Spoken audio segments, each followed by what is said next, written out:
안녕하십니까. 2021년 8월 16일 새벽 무이팩트 시작하겠습니다. 자, 윤석열 전 검찰총장과 이준석 국민의힘 대표 간 진짜 그 갈등이 막장으로 치닫고 있다. 이제 이런 얘기들이 계속 나오고 있습니다. 왜냐하면 진정되는 듯 하다가 이번에는 또 다른 문제가 발생을 했다. 근데 7월 25일이죠. 치맥 회동을 할 때까지만 해도 분위기가 좋았는데 그 이후에 윤 전 총장이 국민의힘에 8월 3일에 입당하겠다 하고 통보를 이준석 대표한테 했는데 그것이 곧바로 기사화가 됐습니다. 자, 이 기사의 출처가 어디냐? 이걸 가지고 처음에 윤석열 전 총장 측에 이준석 대표 측을 의심했는데 그거는 뭐 어느 정도 사실인 것으로 보입니다. 자, 그러면 이준석 대표는 왜 그 사실을, 입당 사실을 흘렸을까? 이런 것들이 이제 그 의심과 함께 의구심이 드는 거죠. 자, 근데 이것만으로 있는 게 아니고, 그러니까 윤석열 전 총장이 8월 3일 어차피 그거 내가 통보한 거 나왔는데 뭐 그냥 입당해버리자 그래서 7월 30일에 기습 입당을 했는데 마침 그때 이준석 대표가 당내에 없었고 지방 출장 중이었습니다. 자, 여기서부터 이제 갈등은 계속되어 왔고 그 이후에 계속 이준석 대표가 페이스북 또는 언론 인터뷰 등을 통해서 윤석열 전 총장이나 전 총장 캠프를 비판하기 시작했습니다. 그래서 이 사람은 도대체 제1야당 대표냐 아니면 여권 대표냐. 여권을 비난하는 횟수는 거의 없고 오로지 윤석열 캠프만 비난했기 때문에 그러면 무슨 다른 의도가 있는 것 아니야? 이러더니 갑자기 경선준비위원회라는 곳에서, 경선준비위원회는 경선 일정을 짜면 되는 겁니다. 근데 여기서 토론회를 하겠다 이렇게 나왔습니다. 이 토론회 그 이전에 사실은 뭐 당 행사 무슨 쪽방촌 봉사활동 이런 데 안 나왔다고 이제 윤석열 전 총장 측을 또 공격하더니 이번에는 또 토론회를 하겠다. 그리고 나서 토론회에 이어서 그러니까 토론회 갈등도 지금 끝나지 않았는데 또다시 이제 이준석 녹취록 파장이 있었습니다. 이건 무슨 얘기냐면 윤석열 캠프의 정무실장이었죠. 신지호 전 의원 탄핵 발언을 했습니다. 이 탄핵 발언은 이준석 대표가 그 대표를 하기 전에 유승민 전 의원 대통령 만들기 이거를 위해서 내가 노력하겠다. 그래서 대표를 나가겠다.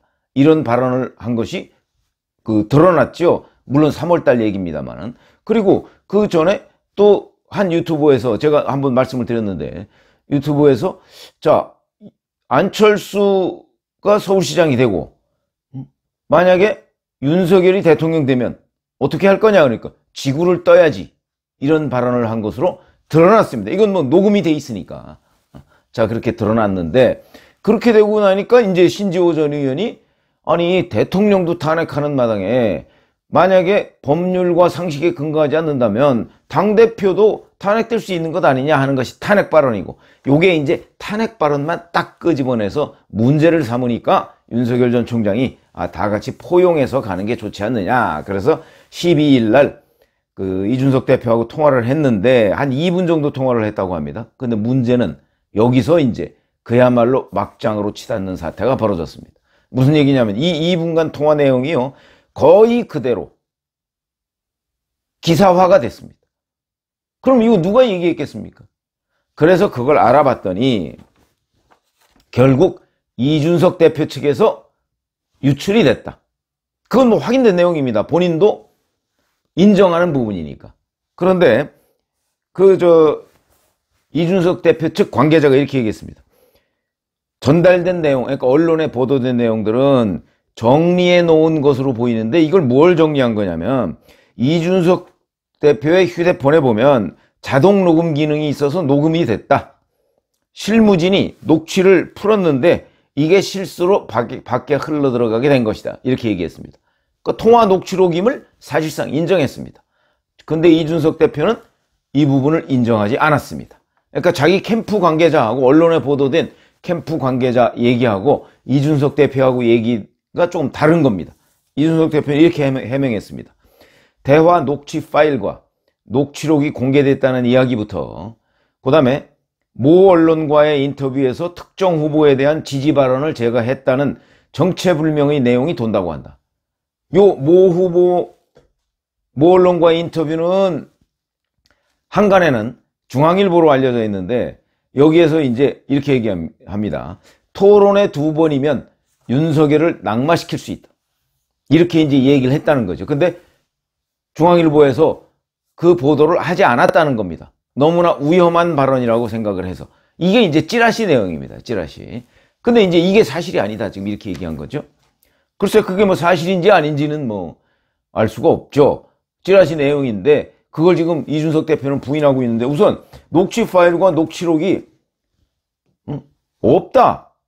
그러면서 뭐라고 얘기하냐면 이준석 대표가 대화는 60여 명 이상의 언론인들이 저에게 당일의 구체적인 내용에 대한 집중 취재가 들어왔다.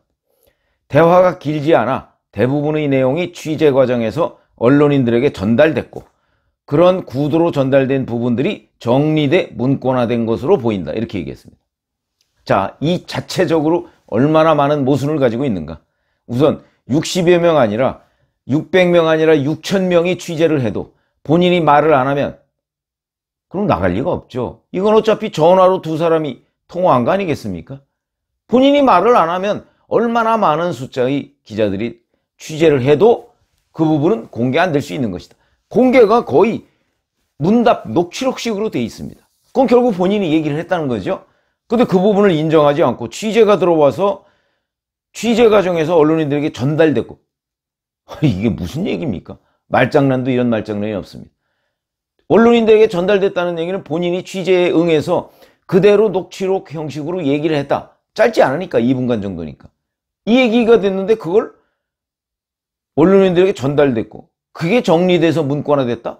아니 세상에 문답식으로 정리돼서 문건화되면 그게 녹취록이지 뭐 별겁니까? 그러니까 이게 이제 말장난처럼 보이고 변명처럼 보인다는 것이죠. 차라리 인정을 하면 되는 거 아닙니까? 근데 캠프 관계자는 인정을 했지 않습니까? 녹취록을 풀었는데 그게 유출됐다고. 그럼 뭐 토시 하나까지 틀린 게 없다 뭐 거의 이런 얘기가 되는 것인데 그렇게 되면 그게 어떻게 유출이 됐으니까 죄송하게 됐다. 그 내용은 이거다. 이렇게 얘기하면 넘어갈 일을 또 이렇게 변명을 했습니다. 이러니까 이건 누가 봐도 당장 진중권 전 교수도 그렇게 얘기했더군요. 국민을 바보로 하느냐. 이 말장난입니다. 결국은 그 녹취 파일이 유출된 것이다. 이렇게 볼 수가 있는데 그렇다면 자 이제 찌라시 내용은 정말 사실이냐. 뭐 본인은 부인했습니다만 근데 3월 달에 얘기했다는 유튜브에서 발언 내용을 보면 찌라시 내용도 사실일 가능성이 매우 높다. 윤석열 대통령 되면 지구를 떠야겠다고 얘기했던 사람이고 유승민 전 의원을 대통령으로 만들기 위해서 대표에 출마하겠다 이렇게 얘기했는데 물론 그 당시에는 대표에 출마해서 될 가능성은 뭐 조금도 없다. 이럴 때이긴 합니다만은 어쨌든 간에 본인의 그런 황당한 꿈이 실제 성사가 됐지 않습니까? 뭐 다른 요인에 의해서. 그러니까 뭐 이준석이든 누구든 간에 여하튼 윤석열이라는 사람을 또는 정권 교체를 이룰 수 있다면 우리는 무조건 찍는다 하는 야권 지지자들의 열화 같은 기대 이런 것 때문에 이준석이라는 36살짜리 정치인이 제1야당의 대표가 된 겁니다.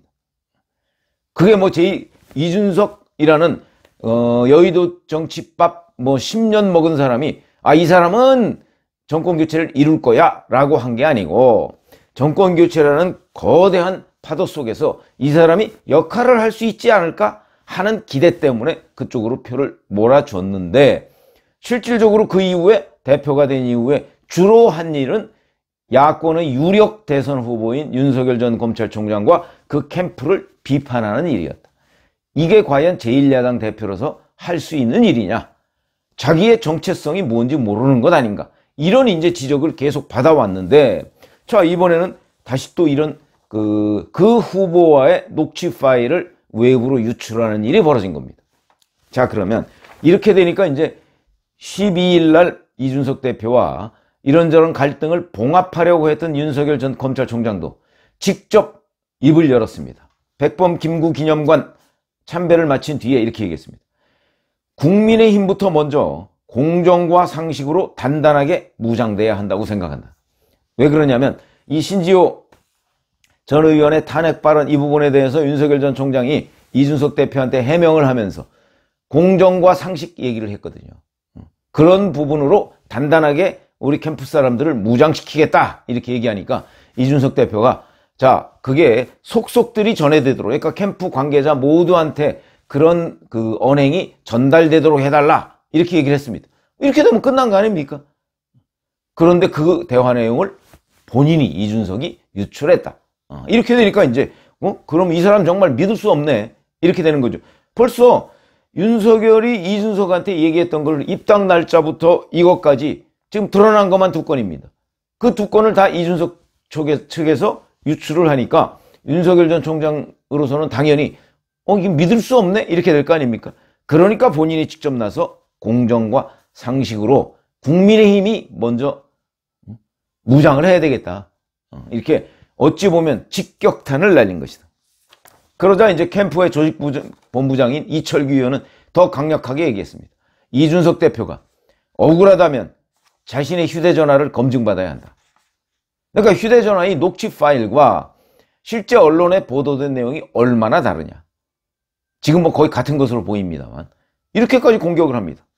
그리고 야권 통합을 저해하는 경망스러운 언행, 야당의 대선 지지율 선두 후보 깎아내리기, 대선 후보에 대한 특정 후보에 대한 충성, 유승민 전 의원이죠. 이루 말할 수 없는 오만과 독선을 멈춰주기 바란다. 이래서 이제 갈등이 막장으로 치닫는다 이렇게 얘기를 하고요. 그 다음에 경선준비위원회는 토론회를 할 수 있는 데가 아니라고 제가 그랬죠. 조금 있으면 경선관리위원회로 넘어갈 테니까. 이것도 김기현 원내대표가 중재안을 냈습니다. 토론회가 아니고 그거 정견 발표회로 하자 이렇게 얘기를 했는데 이것도 사실은 말이 안 되는 겁니다. 왜 그러냐?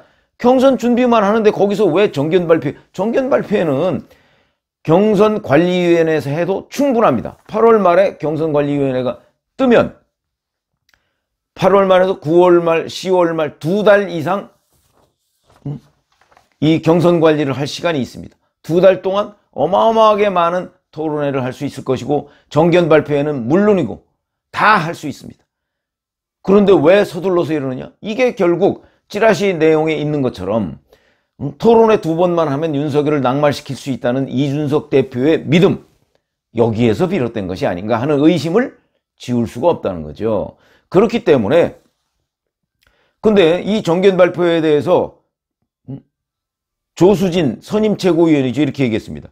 아니 그러지 말고 경준이는 경준이고 그러면 차라리 그 경선관리위원회를 조기에 띄우자. 8월 말이 아니고 8월 오늘이 16일이니까 8월 20일이나 25일쯤에 조기에 띄우면 그리고 나서 토론회를 하거나 뭘 하거나 하면 되는 것 아니냐 이렇게 얘기를 하고 있고 원희룡 전 제주지사는 자, 지금 이준석 대표가 서병수 경선준비위원장을 경선관리위원장으로 그대로 이어가도록 하자. 지금 이렇게 또 역제안을 했는데 서병수 잘 아시지만 친박의 핵심이고요.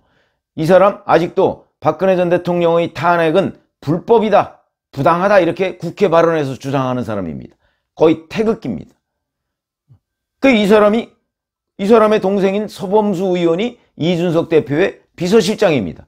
그러니까 아마 둘의 유착관계가 상당한 것으로 보이는데 자, 그건 좋지만 경선준비위원장이 경선관리위원장까지 하는 예는 지금까지 단 한 번도 없었다. 그런데 왜 이렇게 계속 이준석만 이런 걸 주장하느냐? 그러니까 이거는 뭔가 또 다른 의심을 받을 수가 있다. 아니나 다를까 원희룡 전 제주지사가 서병수 위원장은 공정성에 돌이킬 수 없는 타격을 줬다. 안 된다 이거죠. 자, 그러면 윤석열 전 총장 안 된다고 얘기를 하고 원희룡 전 제주지사 안 된다고 얘기하고 그 다음에 경선준비위원회 토론 조수진 최고위원 안 된다고 하고 그 다음에 김재원 최고위원도 안 된다고 하고 이러면 거둘 줄 알아야 되는 건 아닙니까? 적어도 정치인이라면 그걸 잡고 이리저리 딜을 해가면서 당내에서 분란을 일으키고 있다. 이런 점. 그럼 이 원인이 무엇이냐? 일각에서 언론에 보니까 무슨 두 사람 평생을 검사를 했던 윤석열 전 총장과 그 다음에 나이 차이가 어마어마하게 많이 나죠. 85년생인 이준석, 그 다음에 60년생인 윤석열, 거의 25살 차이, 이런 거의 부자지간같이 비슷한 이런 나이 차이가 결국 세대 차이를 이끌었다. 그 다음에 검사 윤석열과 그 학생 내지는 여의도 정치인 10년의 이준석 간의 스타일 차이다. 뭐 이런 분석을 하고 있는데 저는 그렇게 보지 않고요.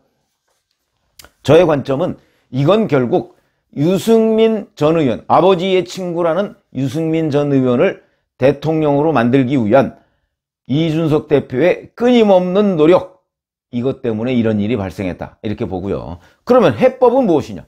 이거는요, 이렇게 생각하시면 됩니다. 이준석 대표가 특정인 대통령 경선 후보 만들기 내지는 대통령 만들기를 접으면, 그리고 그것을 언행으로 보여주면 되는 겁니다. 이준석 대표의 적은 윤석열이 아니고 문재인 대통령도 아니고, 문재인 대통령 어차피 몇 개월 뒤면 한 8개월, 9개월 정도, 9개월도 안 남았습니다. 그 정도 뒤면 문재인 대통령은 퇴임합니다. 그러니까 이준석 대표의 적은 이재명 경기도지사가 될 가능성이 매우 높다. 그런데 왜 비판의 초점은 야권 제1후보한테 집중되어 있느냐? 이 부분을 개선하면 자연스럽게 이 갈등은 해소됩니다. 근데 이준석 대표는 현재 그런 노력을 하지 않고 있습니다. 그렇죠? 이렇게 되면 누구의 잘못이라고 얘기를 해야 되겠습니까? 어차피 제1야당 대표의 역할은 경선을 공정하게 관리해서 정권교체를 이루는 겁니다. 특정인을 그 경선의 후보로 만들거나 대통령으로 만들려는 게 아니고, 사람을 기준으로 얘기해서 되겠습니까? 제1야당이 다음 정권을 맡을 수 있도록 하는데 매진해야 되는 것이 제1야당 대표의 책무입니다. 거기에 충실하면 지금 같은 이런 갈등, 막장은 깔끔하게 해소된다. 그래서 저는 뭐 이준석 대표가 그게 안 되면 이준석 대표 주변에 있는 수석 최고위원이라든가 최고위원이라든가 당의 중진, 이 사람들이라도 그 길을 제시하고 그 길을 따르도록 해야 된다. 여기에 초점이 있다. 제가 이렇게 말씀을 드리겠습니다. 감사합니다.